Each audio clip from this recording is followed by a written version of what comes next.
ગરમી આવવાની શરૂઆત થઈ ગઈ છે અને ઘણા લોકો હજુ પણ બહારના કલરવાળા કેમિકલ ભરેલા શરબત પી રહ્યા હશે.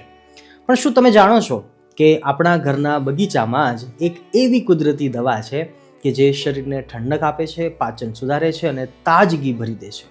હા ભક્તો, આજે આપણે બનાવવાના છીએ નાગરવેલના પાનનું ખાસ ઠંડકદાયક શરબત સિરપ. એવું સિરપ કે જેને તમે 2 મહિના સુધી ફ્રીજમાં સ્ટોર પણ કરી શકો છો. જ્યારે મન થાય ત્યારે ઠંડુ શરબત બનાવી શકો અને ઉનાળાની ગરમીને દૂર ભગાવી શકો.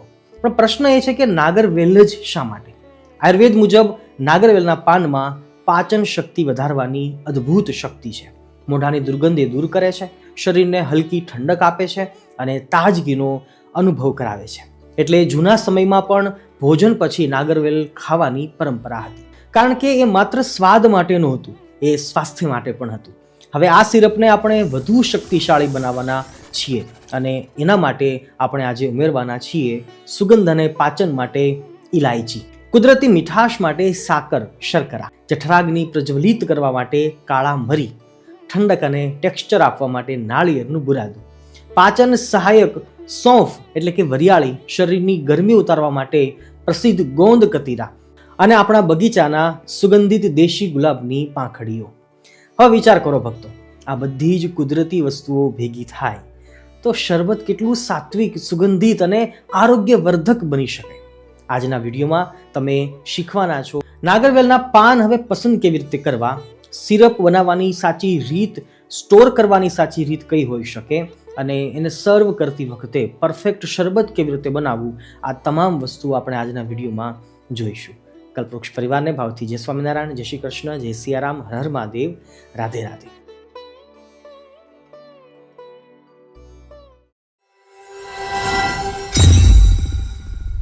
પ્રિયજનો, આજે આપણે જે આ ગરમી સ્પેશિયલ નાગરવેલનું શરબત બનાવવાના છીએ, ઇનફેક્ટ સિરપ બનાવવાના છીએ, જેના માટે બહુ ઓછી વસ્તુની જરૂર પડશે અને ઇઝીલી અવેલેબલ હોય આપણા રસોડાની અંદર અને બજારમાં પણ આપણને ઇઝીલી મળી રહે એ તમામ વસ્તુઓ ઉપયોગ કરવાના છીએ.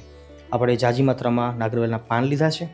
પાનની અંદર પણ અલગ અલગ ફેકલ્ટીઝ, વેરાયટીઝ આવતી હોય છે, પણ આપણે કોઈ પણ પાન લઈ શકીએ છીએ. નાગરવેલના પાન જરૂરી છે. સૌંફ, વરિયાળી લીધી છે, કાળા મરી લીધા છે, કોપરાનું બુરાદું છે. આ જગ્યા ઉપર લીલું ટોપરું પણ આપણે નાખી શકીએ છીએ, પણ સૂકવું તો પણ વાંધો નથી. ગુલાબની પાંખડીઓ એકદમ ઓપ્શનલ છે, હોય તો સારી વાત છે, ન હોય તો આના જગ્યા ઉપર ગુલકંદ પણ નાખી શકાય છે. એ સિવાય આપણે તુલસીના પાનનો પણ ઉપયોગ કરી રહ્યા છીએ. તુલસીના પાન પણ આયુર્વેદની અંદર ઠંડક આપનારા ગયા છે, તો એનો પણ ઉપયોગ જરૂરી છે. તો આપણે આજે સિરપમાં તુલસીના પાન પણ વધારે માત્રામાં નાખવાના છીએ. ખાંડની જગ્યા ઉપર આપણે સાકર, શર્કરાનો ઉપયોગ કરી રહ્યા છીએ. આ બહુ મહત્વનો પોઈન્ટ છે. ખાંડ ન નાખશો અને એના જગ્યા ઉપર સાકરનો ઉપયોગ કરજો તો ખરેખર શરીર માટે ઠંડક આપનારી, પ્રદાન કરનારી સાબિત થશે. અને ઇલાયચીનો ઉપયોગ કરીશું. બાકી દૂધમાં બનાવી શકાય છે, એ સિવાય પાણીમાં પણ બનાવી શકીએ છીએ. પણ સિરપ તૈયાર કરીને પછી આપણે બંને વિભાગ જોઈશું. પાણીમાં પણ બનાવી શકાય અને દૂધમાં પણ બનાવી શકાય. તો આવો આપણે ઝડપથી આ સિરપ તૈયાર કરી લઈએ. સૌપ્રથમ તો નાગરવેલના પાન છે, એના ડીટીયાને આપણે કાપી લઈશું. પાનને ધોવા જરૂરી છે.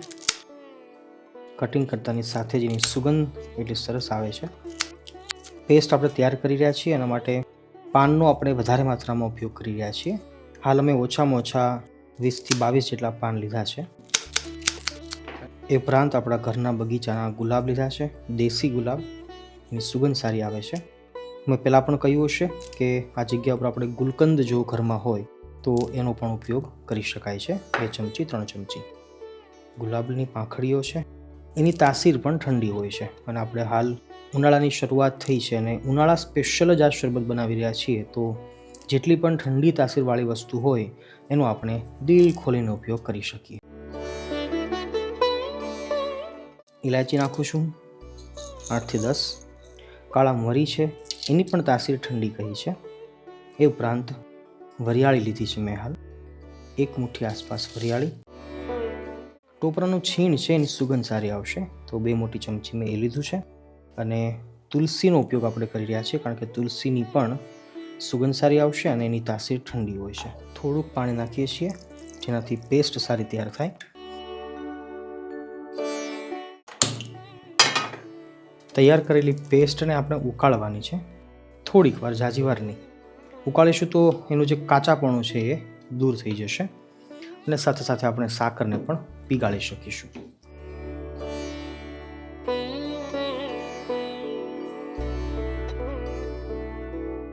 આશરે 3 મિનિટનો ટાઈમ ગયો છે અને આપણું જે મિક્સર છે એ હવે ઉકળવા માંડ્યું છે. અને હવે આ પેસ્ટને આપણે ગળી બનાવવા માટે સાકર નાખીએ છીએ. મેં ખાંડેલી સાકર લીધી છે, એક મોટો વાટકો ભરીને. અને હવે સાકર પીગળી જાય ત્યાં સુધી આપણે એને ગરમ કરીશું, પછી આપણે એને ગાળી લઈશું.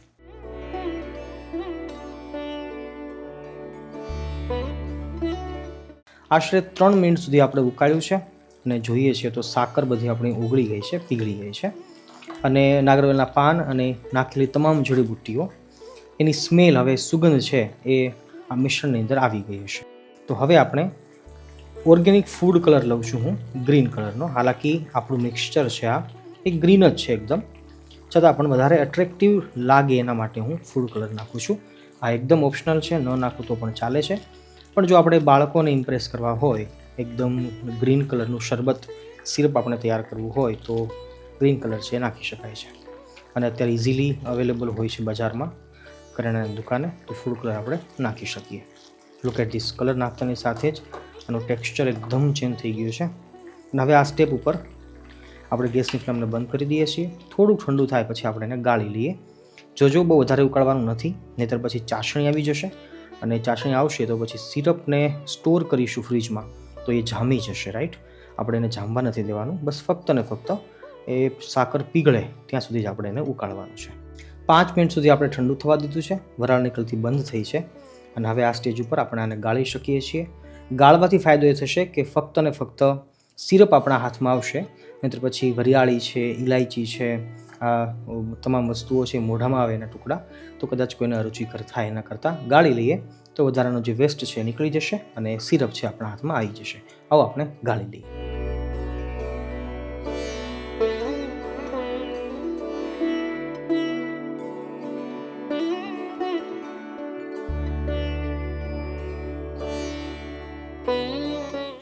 હવે જે આ મસાલો વધ્યો છે આનો આપણે હજી અલગથી શરબત બનાવી શકીએ છીએ.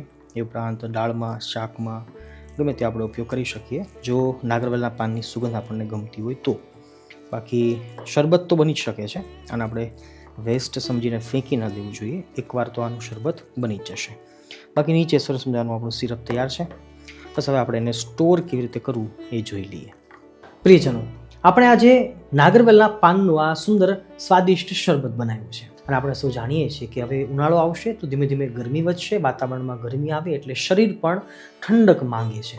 અને એના કારણે આપણે અલગ અલગ વસ્તુઓ ટ્રાય કરતા હોઈએ છીએ.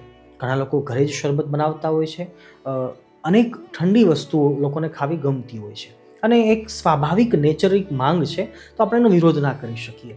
પણ આજના દિવસે આપણે ચોક્કસ એટલું કહી શકીએ કે આપણે આ કલ્પવૃક્ષ યુટ્યુબ ચેનલ ઉપર જો આપણે સાત્વિક રેસીપીની વિડીયો સિરીઝ ચલાવી રહ્યા છીએ અને હજારો નહીં લાખો ભક્તો જો આને પ્રેમ આપી રહ્યા છે, તો હું ચોક્કસ અપીલ કરીશ કે ઋતુ કોઈ પણ હોઈ શકે, શિયાળો હોય, ઉનાળો હોય કે ચોમાસું હોય, પણ આ દરમિયાન જે તે ઋતુમાં જે તે વસ્તુઓ શરીર આપણું માંગે છે, જો એ સમયની માંગ છે, તો પછી આપણે બહારથી લાવવાના બદલે જો એ જ વસ્તુઓ ઘરે બનાવીએ તો ખરેખર એ સ્વાદિષ્ટ પણ બનશે.